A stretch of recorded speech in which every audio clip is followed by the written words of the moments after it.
नमस्कार. दोस्तांनो, जगात प्रत्येक गोष्टीला मोजमाप आहे, पण अशाही काही गोष्टी असतात ज्याला मोजपट्टीची गरजच नसते. आनंद, सुख, समाधान हे प्रमाणात मोजता येत नाही, कारण ते अमर्याद असतं. रोज प्रामाणिकपणे सरळ मार्गाने अभ्यास करण्याचा आनंद काही निराळाच असतो बच्चे कंपनी. आणि रोज थोडा अभ्यास, थोड्या मस्तीचं अमाप समाधान मिळतं ते या शाळेत. म्हणूनच अभ्यासाचे आनंदी मजेशीर फंडे घेऊन मी आज रेश्मा आणि स्मिती आलोय आपल्या शाळेबाहेरच्या शाळेत.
स्मितींजी, अभ्यासाचे आनंदी पंडे घेऊन आपण नेहमीच मुलांच्या भेटीला येत असतो आणि तुम्ही वाचनाबद्दल आम्हाला बरीच माहिती देत असतात. पण आज आम्हाला थोडस लिखाणाबद्दल जाणून घ्यायला आवडेल. तर लिखाणाची सुरुवात कशी व्हायला हवी आहे? खूप चांगला प्रश्न विचारलायस तू आज सुरुवातीला रेश्मा, कारण आपण नेहमी वाचन कसं करावं त्याबद्दल खूप बोलतो आणि वाचनाची माहिती, फायदे खूप बोलतो.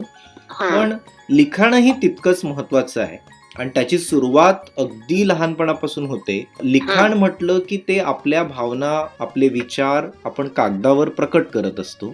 फक्त काहीतरी प्रश्न पाठ केले आणि त्याची उत्तरं फक्त काही लिहिली म्हणजे लिखाण नव्हे. करेक्ट.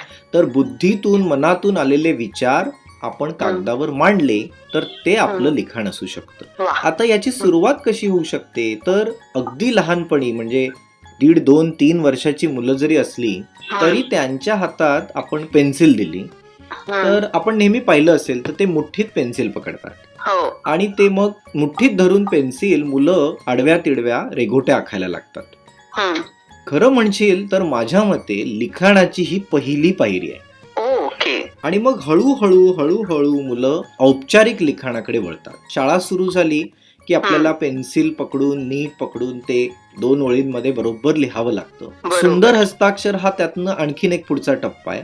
पण बेसिक लिखाण करता येणं, मागे जसं आपण म्हटलं होतं की वाचता येणं हे जसं मानवाने निर्माण केलेलं कौशल्य आहे, तसंच लिहिता येणं हे सुद्धा माणसाने निर्माण केलेलं कौशल्य आहे. आपण आपल्या हाताने काहीतरी लिहू शकतो, ही विशेषतः आजच्या काळात फार महत्वाची गंमत आहे. कारण आता आपण सगळेजण मोबाईलवर टाईप करतो, त्याला टेक्स्टिंग असं म्हणतात. तर टेक्स्टिंगच्या जमान्यामध्ये आपण रायटिंग बद्दल, लिखाणाबद्दल बोलतोय, त्यामुळे मला वाटतं की ते समजून घ्यायला पाहिजे. आणि पालक म्हणून जर आपण याच्याकडे पाहिलं किंवा लहान मुलं म्हणून जर आपण पाहिलं, तर पेन्सिल कशी पकडावी, ती योग्य रीतीने कशी पकडावी, इथून सुरुवात केली पाहिजे. आणि मग हळूहळू हळूहळू त्याच्यामध्ये गोष्टी ऍड झाल्या पाहिजे. आणि स्फितीजी, मला एक नक्की इथे सांगावं असं वाटतं की मूल एकदा हातात पेन्सिल काय पकडायला लागलं की ते पूर्ण कागदावरच नव्हे तर पूर्ण भिंतींवर घरातल्या रेघोट्या मारायला सुरुवात करतात. त्यामुळे पालकांना तो एक काळजीचा प्रश्न असतो. त्यावरती तुमचं काय म्हणणं आहे? मला वाटतं ती मुलांची पहिली प्रतिक्रिया आहे. आणि सुरुवात केल्या त्यांना असं वाटतं की आपल्याला सगळीकडेच हा कागद रंगवून काढला पाहिजे.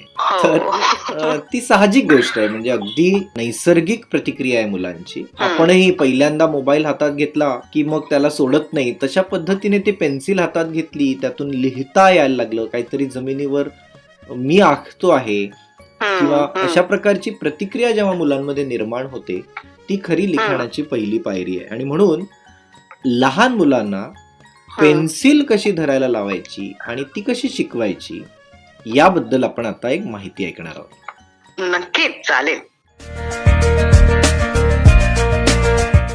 तुमचं मूल अक्षर किंवा अंक लिहिण्यास सुरुवात करण्यापूर्वी त्याला पेन्सिल कशी धरायची हे शिकणे महत्वाचे आहे. 1 ते 7 वयोगटातील मुलाची क्षमता 4 टप्प्यातून जाते. मूल सुरुवातीला पेन्सिल आपल्या मुठीत धरून आपला पूर्ण हात हलवून खुणा काढतं. हा प्रकार रेघोट्या मारायला उपयोगी पडतो, पण नियंत्रित रेषा काढायला नाही. नंतर ते पेन्सिल त्याचा अंगठा आणि 4 बोटांमध्ये आणि काही काळाने अंगठा आणि पहिली 3 बोटे वापरून धरू लागतं. कालांतराने ते त्याचा अंगठा आणि पहिली 2 बोटे वापरून पेन्सिल धरायला शिकते. ही पद्धत त्याला लहान हालचाली करत जास्त नियंत्रित रेषा काढायला मदत करते. तुमच्या मुलाला हे कौशल्य विकसित करण्यास मदत करण्याचा एक सोपा मार्ग म्हणजे त्याचे क्रेयॉन, पेन्सिल किंवा खडूचे लहान तुकडे करणे. तुकडे खूप लहान असल्याने ते मुठीत धरायच्या ऐवजी अंगठा व बोट वापरायला सुरुवात करेल. हे कौशल्य तुमच्या मुलांना अक्षर आणि अंक लिहिण्यासाठी आवश्यक असलेल्या नियंत्रित रेषा काढायला मदत करेल. स्मितींजी, आत्ताच तुम्ही सांगितलं की मुलांच्या हातात एकदा का पेन्सिल गेली की ती प्रतिक्रिया असते त्यांची पहिली, की अर्थातच की ते भिंतींवर रेघोट्या मारायला सुरुवात करतात. ही त्यांची प्रतिक्रिया झाली. पण त्यांच्या त्या रेघोट्या मारण्याच्या प्रतिक्रियेवरती पालकांची प्रतिक्रिया फार वेगळी असते. तर पालकांनी नक्की कसं रिॲक्ट व्हायला हवंय त्यावर? खरं तर मुलांच्या कल्पना विलासाला आपण कधी आडवं येऊ नये. त्यांना जे करायचं ते त्यांनी केलं पाहिजे. पण त्याच सोबत मला असं वाटतं की, म्हणजे हे माझं व्यक्तिगत मत आहे की, शिक्षणामध्ये किंवा विशेषतः लिहिण्यामध्ये आणि ज्याबद्दल तू बोलतेस की भिंतीवर लिहिण्यामध्ये, मला असं वाटतं की थोडीशी शिस्त पण आली पाहिजे मुलांना. कुठेही काही करू शकतो असा त्यातून एक विचार निर्माण नको व्हायला. आणि म्हणून जर आपण त्यांच्या उंचीला साजेल असं त्या लेवलला जर आपण एक फळा त्यांना लावून दिला किंवा भिंतीवर रंगवून दिलं आणि सांगितलं की तुम्हाला जे काही लिहायचंय तुम्ही ह्या चौकोनात लिहा, ह्या आकारात लिहा, तर त्यांनाही त्याचे एक शिस्त लागते की ओके, आम्ही इथे लिहू शकतो. मग त्यांनाही त्याच्या मर्यादा कळतात की ह्या काळ्या रंगाच्या बाहेर जाऊन मी लिहायला नाही पाहिजे. अर्थात आता हे उमजताना किंवा ह्या गोष्टी समजताना थोडंफार मुलं इकडे तिकडे जाणार, त्यामुळे पालकांनी त्यावेळेला फार त्रागा करून, राग धरून ओरडण्याची गरज नाही. ती समज पालकांनी बाळगली पाहिजे. आणि समजा जर तुम्ही त्यांच्या उंचीला फळा लावून दिलात, आणि मी त्यांच्या उंचीला मुद्दाम म्हणतोय कारण बऱ्याचदा काय होतं की पालक म्हणून सगळ्या गोष्टी आपण आपल्या ताब्यात ठेवायला बघतो. म्हणजे त्यांची खेळणी असतील, त्यांच्या फळे असतील किंवा इतरही काही गोष्टी असतील, त्या आपण आपल्याकडे त्याने मागाव्यात, मग आपण त्याला द्याव्यात, अशा पद्धतीने आपण बऱ्याचदा वागतो. मला वाटतं तिथे आपण चुकतो. त्यांना त्यांच्या वस्तू जपून ठेवता आल्या पाहिजेत, त्यांना त्यांच्या वस्तू हव्या तेव्हा घेता आल्या पाहिजेत, अशा पद्धतीने त्या ठेवल्या गेल्या पाहिजेत. आणि म्हणून मला असं वाटतं की जेव्हा आपण ह्या फळाबद्दल बोलतोय ना, की तो फळा जर आपण त्यांच्या हाईटला, त्यांच्या उंचीला जर लावला, तर तिथे त्यांना रेघोट्या आखण्याची, काही लिहिण्याची मुभा असायला पाहिजे. वा स्मितींजी, या फळ्याचा हा आनंदी फंड आम्हाला खूप आवडलेला आहे. झकास.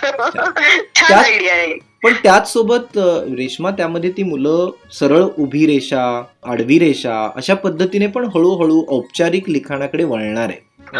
मग पालक म्हणून आपण थोडंसं निरीक्षण करायला पाहिजे की मुलं नुसत्याच रेघोट्या आखतायत की त्याला काही शिस्त येते, काही बदल होतोय, हळूहळू वयानुसार त्याच्यात काही बदल होतोय का, तर असं निरीक्षण करायला पाहिजे. आणि म्हणून काल आपण आपल्या बालवर्गातल्या मुलांना जो अभ्यास पाठवला होता त्यात त्यांना असं म्हटलं होतं की पट्टीच्या मदतीने कागदावर सरळ, आडवी आणि उभी रेषा कशी काढतात ते करून बघा. आणि त्यासाठी जर त्यांच्या आईवडिलांनी त्यांना मदत केली असेल, घरात कोणी मदत केली असेल, तर ती जास्त उपयुक्त ठरेल. याच संदर्भात आपण आता बोलूया भक्ती मोगल या इयत्ता दुसरीतल्या मुलीशी. आणि आपण तिच्यासोबत बोलणार आहोत, तिची आई उर्मिलाताई यांच्याशी. हे राहणारे आहेत गाव म्हाळसापूर, तालुका सेलू, जिल्हा परभणी इथले. ऐकूया या लिखाणाच्या सुरुवातीच्या टप्प्यावर भक्ती आणि तिची आई नेमकं काय काय करतायत. येस, ऐकूयात. हॅलो उर्मिलाताई, नमस्कार. हा नमस्कार मॅडम.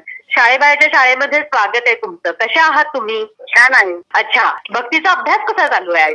भक्तीचा अभ्यास वगैरे म्हणजे सर सांगतात तसा व्हॉट्सअपच्या माध्यमातून आणि तेव्हा ऑनलाईन ते असतो ना, तसंच म्हणजे आम्ही घरी घेतो. व्हॉट्सअपवर चेक केल्यानंतर कोणता अभ्यास दिलाय, कोणता नाही ते बघणं, त्याच्यात पुन्हा कुठल्या प्रकारे अभ्यास कसा येतो ते तिला सांगणं.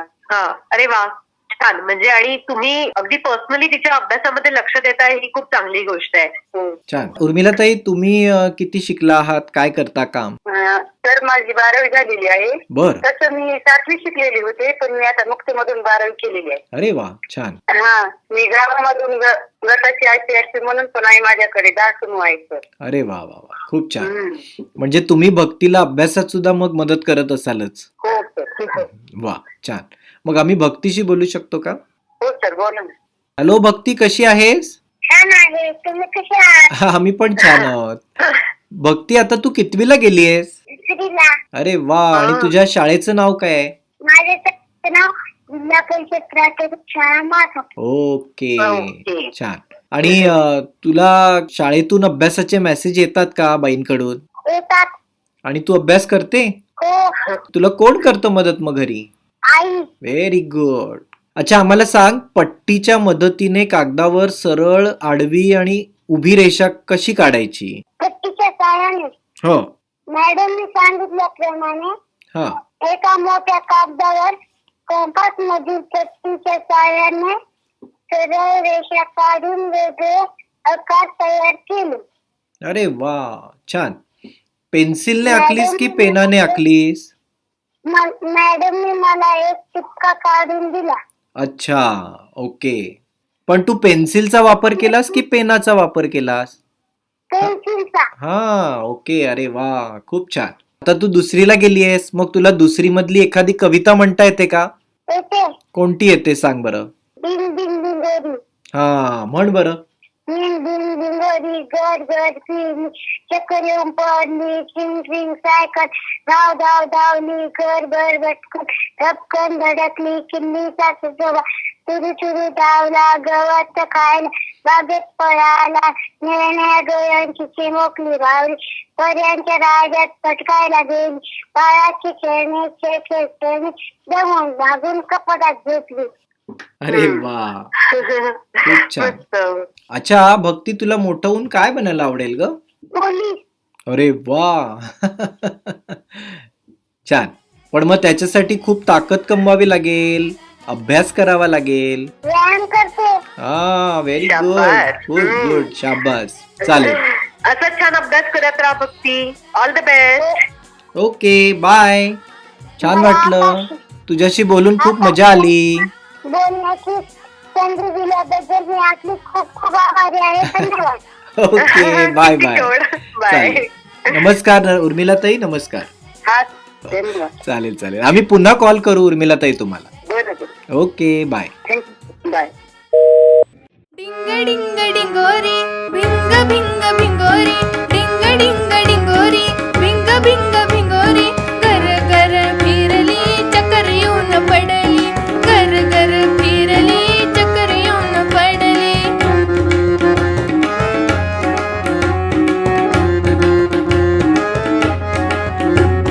ट्रिंग ट्रिंग सायकल धाव धाव धावली ट्रिंग ट्रिंग सायकल धाव धाव धावली घरभर भटकून धपकन धडकली घरभर भटकून धपकन धडकली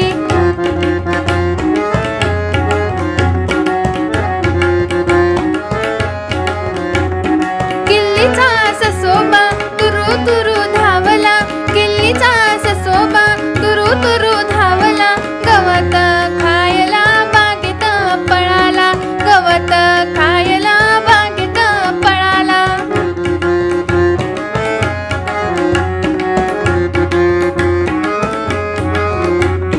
निळ्या निळ्या डोळ्यांची चिमुकली बाहुली निळ्या निळ्या डोळ्यांची चिमुकली बाहुली पर्यांच्या राज्यात भटकायला गेली पर्यांच्या राज्यात भटकायला गेली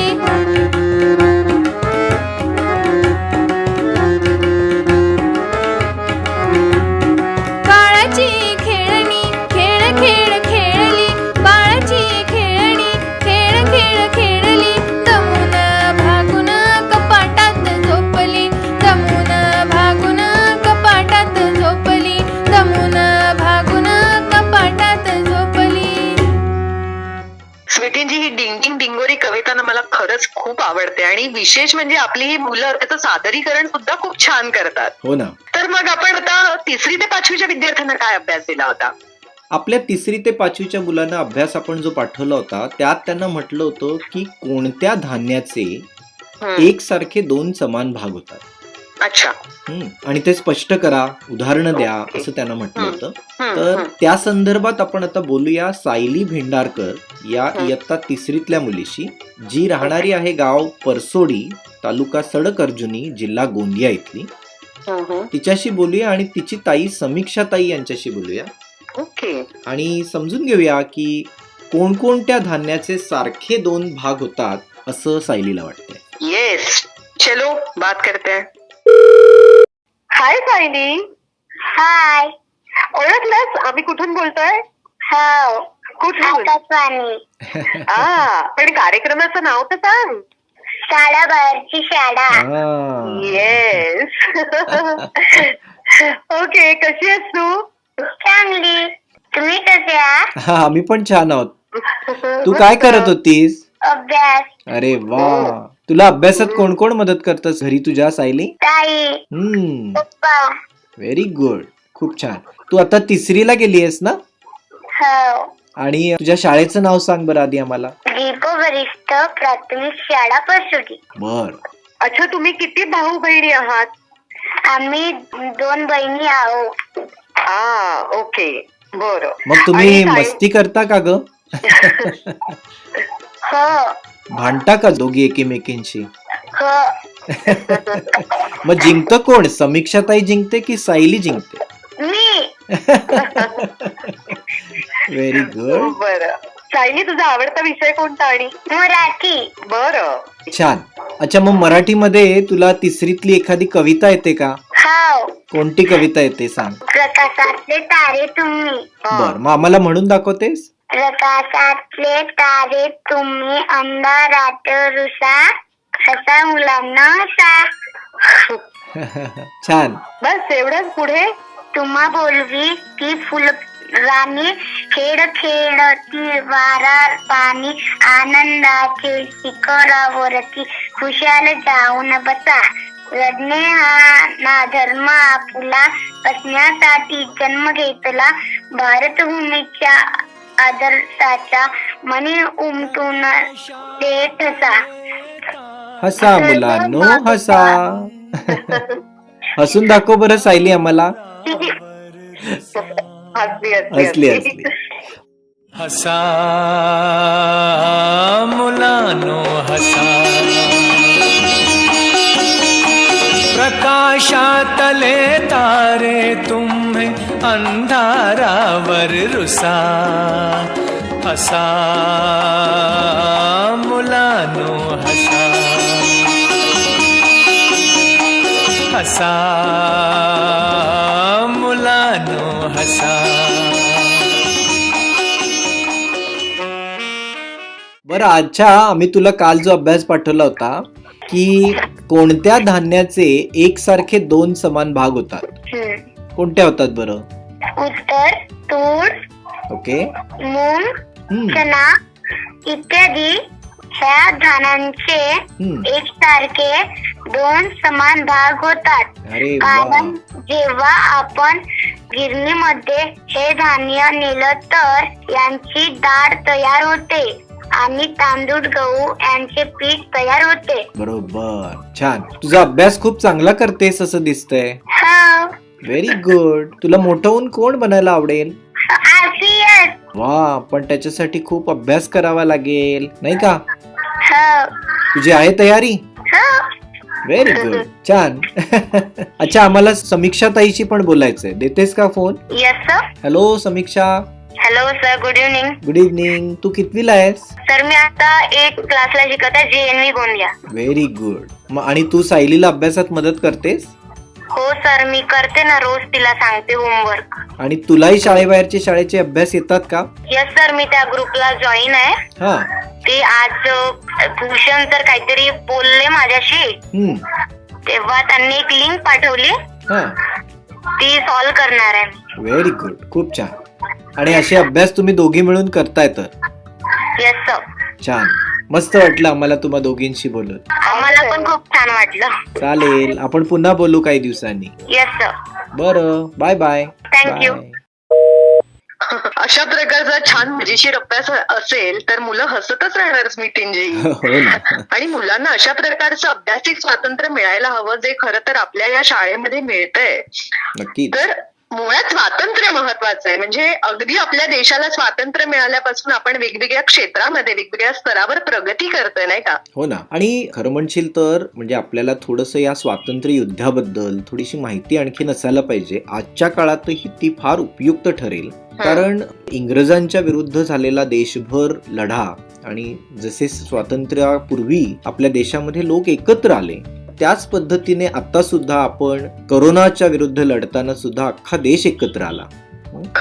पण म्हणून आपण आपल्या 6वी ते 8वीच्या मुलांना जो काल अभ्यास पाठवला होता त्यात इतिहासाच्या बद्दल अभ्यास दिला होता आणि त्यांना म्हटलं होतं की 1857च्या उठावाची तात्कालिक कारणं काय होती ती माहिती शोधून काढा. अच्छा. तर मला इथे तुम्हा सर्व बालमित्रांना सांगायला नक्की आवडेल की इंग्रजांच्या विरुद्ध अख्खा देश एकत्र आला असा हा लढा म्हणजे 1857चा लढा.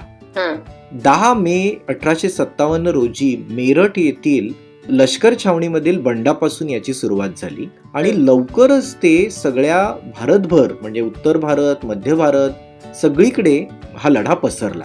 हा लढा 1857चे स्वातंत्र्य समर, पहिला भारतीय स्वातंत्र्य लढा, शिपाई बंडाळी अशा वेगवेगळ्या नावांनी ओळखला जातो. जवळपास वर्षभर चाललेल्या या युद्धामध्ये नंतर विजय इंग्रजांचा झाला, पण या बंडामुळे भारतीय स्वातंत्र्य चळवळीला प्रारंभ झाला. तिथून 90 वर्ष हा देश एकत्र लढला आणि अखेर 1947 साली भारताला स्वातंत्र्य मिळाले. आता गंमत अशी आहे की ह्या संपूर्ण लढ्यामध्ये नेमकं काय घडलं, कोणकोणती कारणं होती? अनेक कारणं होती. त्याच्यामध्ये काही सामाजिक कारणे होती, धार्मिक कारणं होती, आर्थिक कारणं तर नक्कीच होती, शिवाय लष्करी कारणं होती. म्हणजे ज्या इंग्रजांच्या राज्यासाठी जे सैनिक लढत होते त्यांच्या बाजूने त्या सैनिकांवरच सरकार अत्याचार करत असे आणि म्हणून त्यांनी हा लढा पुकारला आणि जवळपास 90 वर्ष पुढे हा लढा सुरू राहिला. तर अशा ह्या 1857च्या लढ्याला नेमकी सुरुवात होण्यासाठी जी ठिणगी पडली ती ठिणगी कोणती, ते तात्कालिक कारण कोणतं, त्याबद्दल आता आपण अधिक माहिती समजून घेऊया. ओके.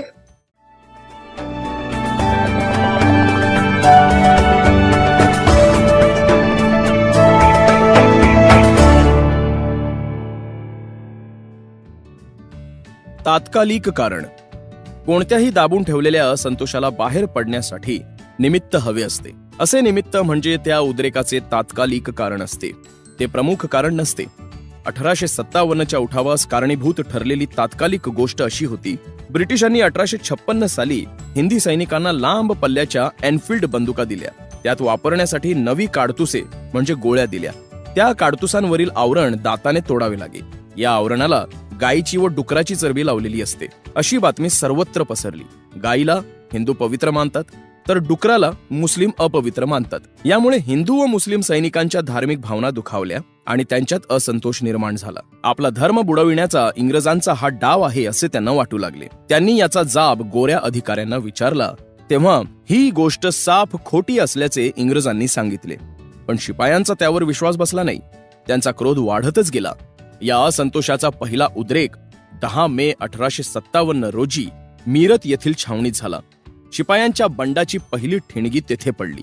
वणवा पेटला. चरबी लावलेली काडतुसे वापरण्यास ज्या सैनिकांनी विरोध केला त्यांच्यावर शिस्तभंगाची कारवाई झाली. त्यांना जबर शिक्षा करण्यात आली. उत्तर प्रदेशातील बराकपूर छावणीतील मंगल पांडे यांनी इंग्रज अधिकाऱ्याच्या अन्यायी वृत्तीला विरोध करण्याच्या भावनेने ब्रिटिश अधिकाऱ्यावर गोळी झाडली. मंगल पांडे यांना अटक करून 8 एप्रिल 1857 रोजी फाशीची शिक्षा देण्यात आली.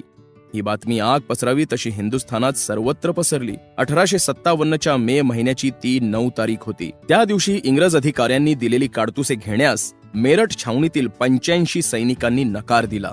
लष्करी हुकुमाचा भंग केला म्हणून त्या शिपायांना प्रत्येकी 10 वर्षाची सक्त मजुरीची शिक्षा देण्यात आली. त्यांना कैद करण्यात आले. त्यांच्या पायात बेड्या ठोकण्यात आल्या. आपल्या शिपाई बंधूंची अशी अवस्था बघून रविवारी दिनांक 10 मे 1857 रोजी मेरठ छावणीतील हिंदी शिपायांनी इंग्रजांविरुद्ध बंड केले. इंग्रज अधिकाऱ्यांना गोळ्या घालून ठार केले. तुरुंगाकडे धाव घेऊन तो फोडून शिपाई कैद्यांना मुक्त केले. कंपनी सरकारचे राज्य नष्ट झाले असे शिपाई ओरडून सांगू लागले. नंतर बंडवाल्यांच्या मनात विचार आला, आपण बंड केले खरे, पण आता पुढे काय करायचे? त्यांनी दिल्लीला जाण्याचा निर्णय घेतला. सर्व हिंदी सैनिक दिल्लीकडे निघाले. वाटेत हजारो नागरिक उत्स्फूर्तपणे त्यांना येऊन मिळाले. 12 मे 1857 रोजी सैनिकांनी दिल्लीचा ताबा घेतला. दिल्लीत मुघल बादशाह बहादूर शाह हा अद्याप जिवंत होता. सैनिकांनी त्याच्याकडे लढ्याचे नेतृत्व दिले व भारताचा सम्राट म्हणून बहादूर शाहचे नाव जाहीर केले.